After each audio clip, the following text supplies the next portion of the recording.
Bonjour à tous, merci de votre présence. La communauté internationale était réunie hier à Bamako pour manifester une fois de plus son soutien au Mali. 4e du genre, la rencontre a permis aux participants d'apprécier les progrès enregistrés tant au plan politique que sécuritaire. La réunion a encouragé les autorités de la transition à poursuivre la bonne mise en œuvre de la feuille de route qui met l'accent sur l'organisation des élections et la réconciliation nationale. Mais l'une des principales décision de ce rendez-vous de Bamako est l'exigence du désarmement des bandits du MNLA. L'ouverture de la dite rencontre était présidée par Djankounda Traoré, président de la République par intérim. Sori Ibrahima Keïta nous parle de la cérémonie d'ouverture.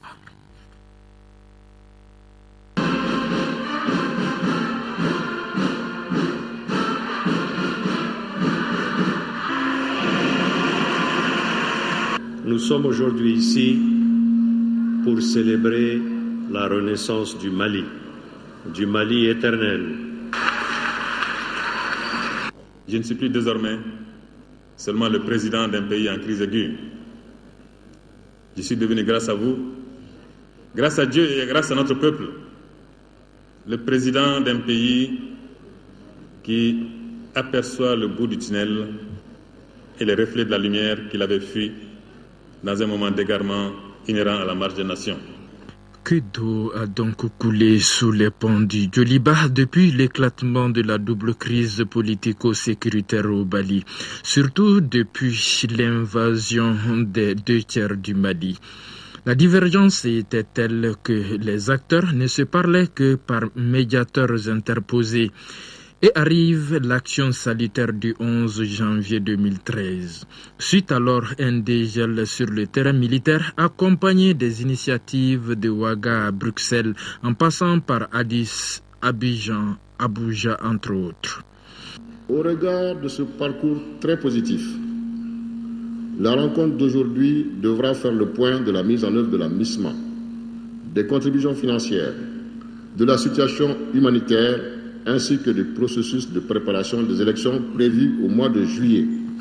Aujourd'hui, à l'heure du bilan, force est de constater que les avancées sont fort remarquables et traduisent de façon éloquente la volonté politique des autorités de la transition de mettre en œuvre les décisions de la 42e session ordinaire de la conférence des chefs d'État et de gouvernement de la CEDEAO, ainsi que les recommandations de la 3e réunion de notre groupe de contact et de suivi à Bruxelles.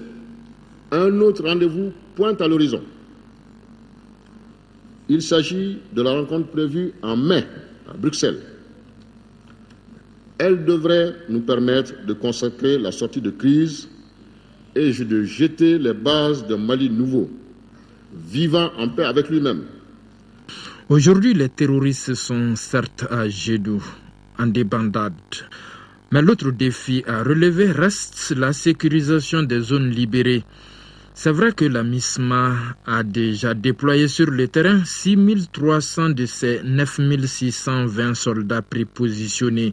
Cependant, la mue en une force onusienne s'avère une nécessité. Et cela s'appelle consolider les acquis pour éviter l'enlisement.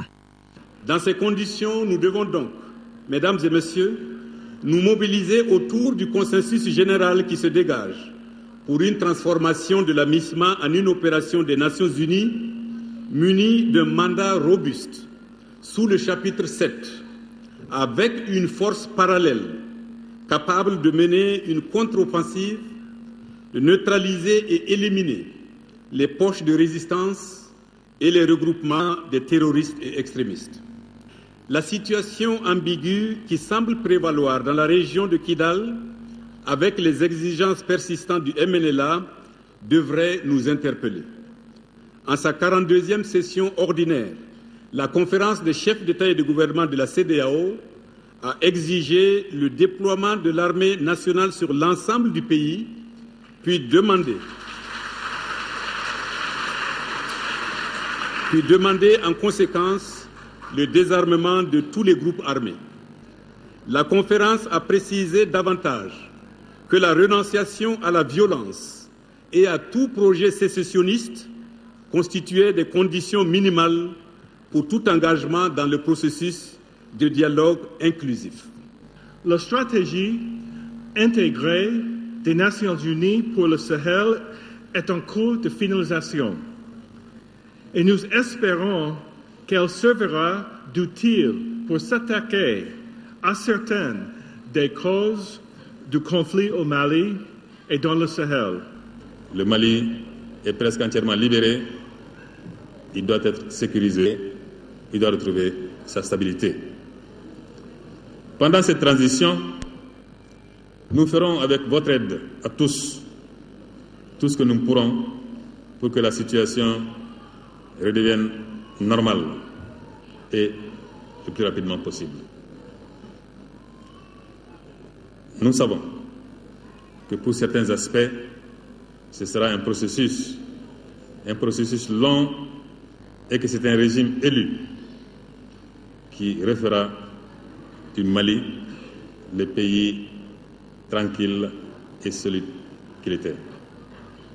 D'ores et déjà, il convient cependant de relever que l'action de la communauté internationale a permis à l'armée malienne de se remobiliser, de gagner en confiance et de monter en capacité pour remplir sa mission de gardien de l'intégrité nationale.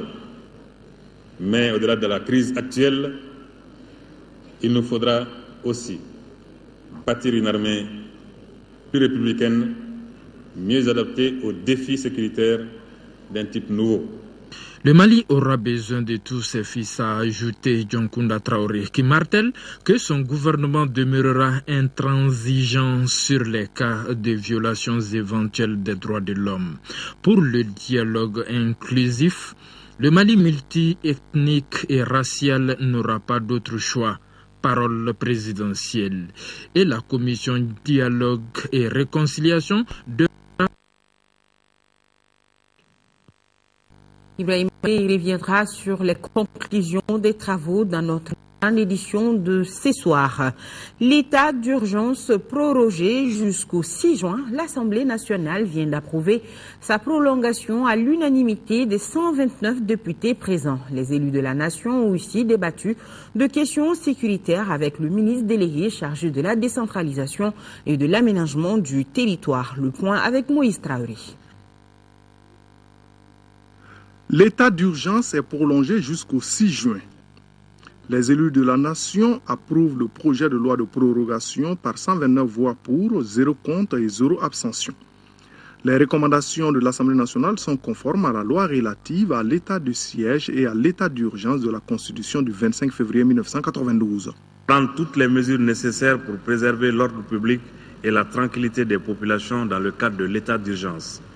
Mettre en œuvre ces mesures avec toute la rigueur nécessaire tout en veillant à éviter les abus éventuels. Organiser une vaste campagne d'information et de sensibilisation des populations. Plus particulièrement, l'Assemblée nationale demande au gouvernement de veiller à mettre fin aux abus constatés à l'intérieur du pays, perpétrés par les autorités policières, militaires et judiciaires.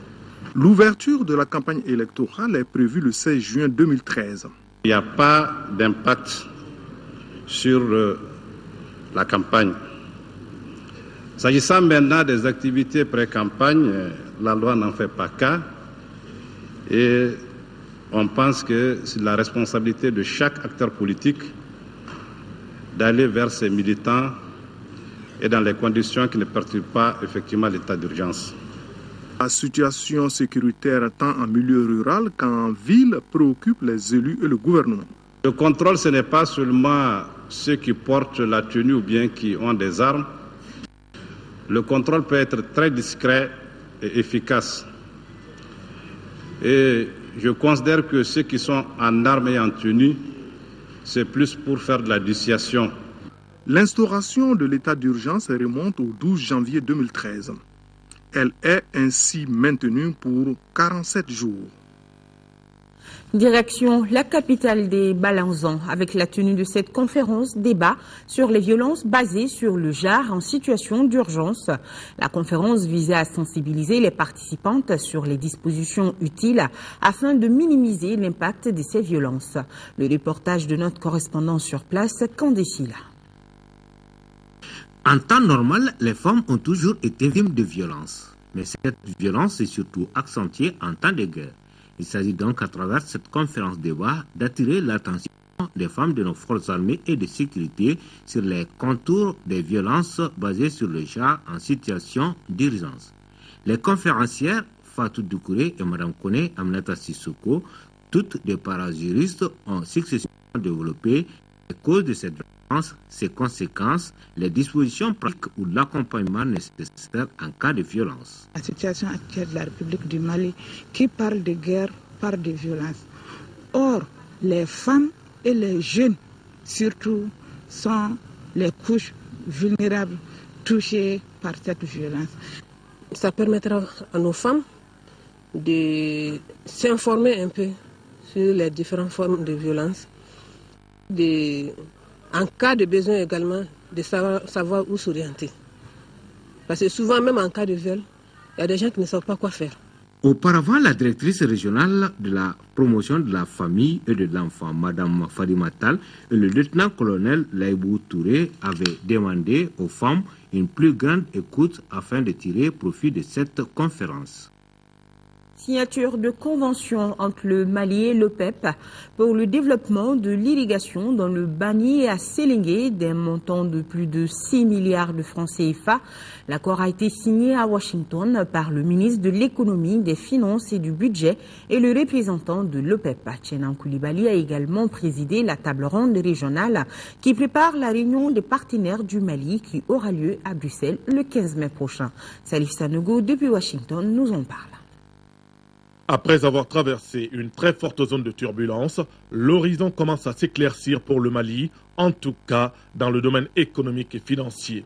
Notre pays et l'OPEP viennent ainsi de signer un accord de prêt d'environ 5 milliards et demi de francs CFA. Un prêt relatif au programme de développement de l'irrigation dans le Bani et à Séléngué, phase 1, ce qui devrait permettre l'accroissement de la production agricole en vue de l'atteinte de la sécurité alimentaire. Juste après la signature de cet accord de prêt avec l'OPEP, le ministre de l'économie, des finances et du budget a participé à la rencontre d'information et de sensibilisation sur la conférence internationale devant se tenir à Bruxelles le 15 mai prochain. Tchenan Koulibaly s'est naturellement réjoui de la tenue de cette table ronde qui constitue, à ses yeux, un tournant important pour la réussite de la conférence de Bruxelles. À en croire M. Koulibaly, il s'agira d'une occasion unique dans notre histoire de pouvoir mobiliser au plus haut niveau plus d'une centaine d'États et d'organisations internationales autour de nos politiques et stratégies de développement. Cela à court, moyen et long terme. Il s'agira notamment des actions permettant le retour à la normalité dès 2014, du soutien aux secteurs sociaux ainsi que la relance de l'économie et l'amélioration de la gouvernance. D'ores et déjà, le FMI s'est engagé à envoyer des experts d'ici le mois de juin pour aider dans l'assainissement des finances publiques. Et nous sommes à Washington. Restons-y. Je vous rappelle que l'épouse du président de la République par intérim, Traoré Mintou Doucouré, était en visite à Washington du 6 au 10 avril dernier.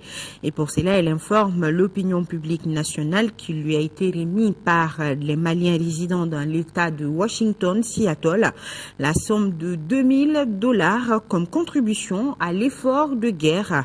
Madame Traoré profite de l'occasion pour remercier tous les heureux donateurs et exhorte tous les Maliens à soutenir nos forces de défense et de sécurité dans la reconquête totale de nos territoires. Grand ouf de soulagement pour les familles et les proches des 7 Français enlevés au Cameroun et retenus au Nigeria. Libres, ils le sont depuis hier matin, sains et saufs aussi. Le chef de la diplomatie française, Laurent Fabius, a fait le déplacement de Paris pour les ramener. À noter que jusque-là, aucune information n'a été donnée sur les conditions de leur libération. Un sourire et beaucoup d'émotions. À leur descente d'avion, les ex-otages français semblent encore ne pas y croire. Après 2 mois de détention au Nigeria, les 7 membres de la famille Moulin-Fournier sont enfin libres. L'ambassadeur de France à Yaoundé les accueille en personne sur le tarmac. Visiblement en bonne santé mais amaigris, Les ex-otages sont escortés par les militaires camerounais jusqu'à l'ambassade de France, soulagés et heureux de retrouver leurs proches. On est tellement heureux d'être de retour au Cameroun, de pouvoir retrouver tous nos amis camerounais, tous nos frères camerounais. Et c'est... Ouais, j'ai presque les larmes quand je vous le dis. C'est vraiment... Je suis trop content. On est tous tellement contents d'être revenus au Cameroun. Et je remercie vraiment son Excellence le Président Paul Biya pour avoir vraiment donné tout son appui. Soulagement également à l'Élysée. François Hollande, qui recevait le Premier ministre éthiopien, a lui aussi remercié le Cameroun et le Nigeria. Mais il a laissé filtrer très peu d'informations sur les circonstances de la libération des otages et nié tout paiement de rançon. Vous connaissez la position de la France. Nous recherchons tous les contacts. Nous utilisons les intermédiaires qui peuvent être les plus utiles. Nous ne changeons pas notre principe qui est le non-versement par la France de rançon. C'est lors d'une excursion dans ce parc national du Nord Cameroun que la famille Moulin-Fournier avait été enlevée il y a 2 mois, jour pour jour. Les 3 adultes et 4 enfants âgés de 5 à 12 ans étaient détenus ensemble au Nigeria voisin. Leurs ravisseurs, qui se réclamaient de la secte islamiste Boko Haram, réclamaient la libération de leurs prisonniers. Les ex-otages français sont attendus samedi matin à Paris. Et je vous signale que les 7 Français sont arrivés ce matin à l'aéroport d'Orly. Ils ont été accueillis par le président François Hollande qui a salué une victoire de la vie. Voyons à présent l'actualité sur le continent en bref et en télégramme. Nouvelle violence en Guinée où une manifestation de l'opposition a dégénéré jeudi à Conakry. Il y a eu au moins 25 blessés parmi les manifestants qui protestaient contre la tenue d'élections législatives fixées au 30 juin. Pour l'opposition, cette date a été décrétée de manière unilatérale par le chef de l'État. Ils ont réprimé la marche depuis le matin. Ils n'ont fait que ça. Nous disons que nous avons commencé nos marches, nous n'allons pas les interrompre. Et nous allons la semaine prochaine reprendre tout cela parce que nous nous battons pour la démocratie dans notre pays. A été dressé symboliquement hier à Yopougon. Quelques 2000 armes déposées de manière volontaire par des ex-combattants ivoiriens portent à 4500 le nombre d'armes légères détruites ces 2 dernières années grâce au travail de sensibilisation mené par la Commission nationale de lutte contre les armes légères et de petit calibre. Le travail de ramassage se poursuit. Beaucoup d'armes circulent encore dans le pays. Des dizaines de femmes congolaises sont descendues mercredi dans les rues de Goma, la capitale du Nord Kivu, pour dénoncer l'insécurité qui persiste dans l'est de la République démocratique du Congo. Elles s'inquiètent particulièrement de la présence dans leur province des rebelles de FDLR, les forces démocratiques de libération du Rwanda, accusées d'avoir pris part au génocide perpétré au Rwanda en 1994. Elles ont déposé un message au bureau du HCR à Goma, dans lequel elles demandent que les rebelles de FDLR soient renvoyés dans leur pays, au Rwanda. Retour au Mali, précisément à Caille, la Jeune Chambre internationale a organisé au groupe scolaire de Lega Ségoubé la première édition du concours Miss Math. Et c'est Jara Arbi, élève à l'école Plateau C, qui enlève le premier prix. Une vingtaine de candidates ont pris part à ce concours Miss Math qui portait sur les matières scientifiques. Mahamadi Alioubari nous présente l'heureuse lauréate. Organisée par la Jeune Chambre internationale, organisation locale des CAIB, avec l'appui de son sponsor officiel Orange Mali, cette première édition du concours sur les matières scientifiques entre les filles des écoles fondamentales de CAIB Rive Gauche a pour objectif de mettre un accent particulier sur la beauté, pas physique, mais intellectuelle de la fille. Miss Math sera, j'en suis sûr, un facteur incitatif pour les filles à s'intéresser davantage aux matières scientifiques et techniques. Car dans le monde actuel, un pays ne peut jamais se développer sans cela. C'est dans cette optique que le concours Miss Math est né, avec pour enjeu de bâtir une société égalitaire, où la connaissance serait équitablement répartie entre les hommes et les femmes. Vient en secours à l'effort d'émancipation de la femme À travers ce concours Miss Mat, la Jeune Chambre internationale des CAI veut montrer le rôle combien important de la femme dans notre société. Nous, membres de la Jeune Chambre internationale CAI, avons jugé donc nécessaire, au vu de tout cela, d'organiser un vieux concours à l'intention des jeunes filles du fondamental, conformément à notre volonté en tant qu'association de jouer pleinement notre rôle de stimulateur pour le développement de ce pays. Les 18 candidates qui ont pris part à ce concours Miss Mat ont reçu des fournitures scolaires. La deuxième dauphine a été Oumou Kanté de Plateau B, la première Koumba Diallo de l'école Yéling et la couronne de la Miss Mat édition 2013 est revenue à Diara Arbi du Plateau C. Signalons que le prix de ce concours a été dédié à un des membres fondateurs de la Jeune Chambre internationale organisation locale de CAI, Feu Idrissa Kanté. Voilà, après le tel exercice pour les neurones, rien de plus bon que de la musique qui adoucit les mœurs, surtout quand c'est enseigné par une star internationale. Tenez-vous bien, notre diva nationale, Fantani Touré, exporte la musique malienne avec des cours dispensés aux tout petits. Découvrons ensemble. Mélanger musique classique et chant malien, c'est le pari un peu fou de Baro Baroque. Baro, cela veut dire causerie en langue bambara. Ce concert est né d'une rencontre entre Ophélie Gaillard, une violoncelliste française passionnée de musique baroque, et la chanteuse malienne Fantani Touré. Moi, mon souhait a toujours été vraiment le brassage de culture, de voir ce que l'autre fait et pour m'inspirer, pour comparer un peu les deux, pour mélanger un peu les deux. Autour des artistes, il y a une soixantaine d'enfants d'Aubervilliers, beaucoup sans aucune éducation musicale. Fantani, une fois. Vous, 15 fois. La musique, 15 fois. Pendant 3 mois, via des ateliers hebdomadaires, ces petits choristes ont appris à chanter en français et en bambara. J'ai bien aimé et en plus ça nous apprend à chanter le malien. Et puis après, ça nous apprend à faire de la musique, à connaître des autres genres. J'apprends le bambara, j'apprends les cultures maliennes et j'aime bien Fantani. Vraiment, c'était difficile pour eux parce que la langue que je parle, il y a la plupart, même les enfants d'origine malienne, ils ne parlent pas bambara. Donc c'était difficile. Côté baroque, les artistes ont pioché dans le répertoire populaire des 16 et 17e siècles, des chansons très connues en France, dynamisées par les djembés.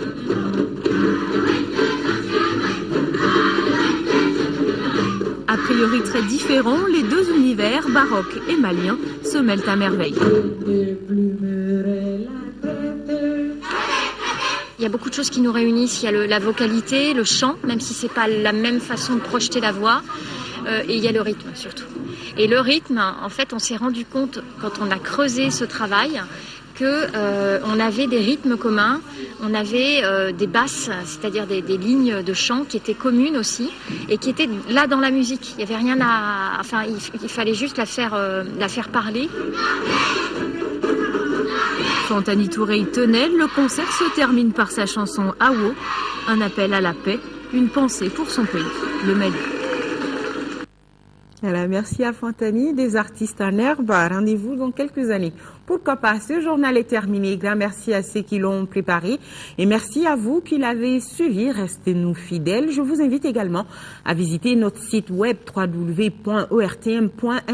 La grande édition de 20h sera une présentation de Aoui Touré. Bon week-end et merci à nos téléspectateurs de Paris. Bon appétit et à demain 13h.